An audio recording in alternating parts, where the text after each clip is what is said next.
ভাই আজকে মুরগির দাম একটু কম ভাই আগের চেয়ে। ব্রয়লার 190, 200। শাক সবজির দামও কম, খায় না তো, রোজার মাস তো খায় না, এলিগে দাম কম। খালি শসা বেগুন আর লেবুর দাম একটু বাড়তি, আনলে সব কিছুর দামই কম। কি অবস্থা ভাই, গরুর মাংসের বাজার আজকে কেমন? দাম কি বাড়ছে না আগের মতোই আছে?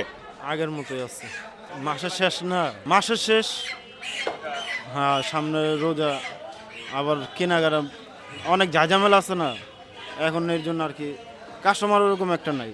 এটা বলতে পারি না, এটা মালের দাম যদি বেশি হয়তো বাড়তে পারে, স্বাভাবিক। আমদানি থাকলে আর মালের দামটা বাড়বো না, মালের দাম জিজ্ঞেস করে এই আর কি। কি মাছের আজকে বাজার কেমন, দাম কেমন? দাম এমনি মোটামুটি কম, কিন্তু কাস্টমার নাই।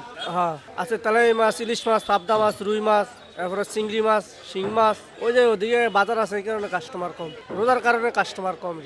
শাক সবজির দামও কম, খায় না তো, রোজার মাস তো খায় না, এলিগে দাম কম। খালি শসা বেগুন আর লেবুর দাম একটু বাড়তি, আনলে সব কিছুর দামই কম। তো যারা কিন না খায় এরা তো এটা বলেই, সবাই বলে যে এটা দাম বেশি। আর যারা বিক্রি করে এরা সে না বুঝে যে দাম কম না বেশি। এখনকার যে হ্যাঁ, ক্যারমি কম আসতেছে তো, বেগুনের দামও তো কমেছে। না আর বাড়বো না, কমের দিকে থাকবে।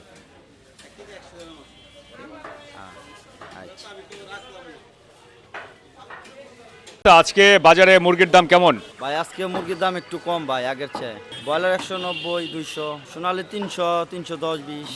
কাস্টমার আগের চেয়ে অনেক কম না, দামের কারণে দাম একটু বেশি তো। আর রোজার কারণে, রোজার মধ্যে মানুষ মুরগি কম খায়।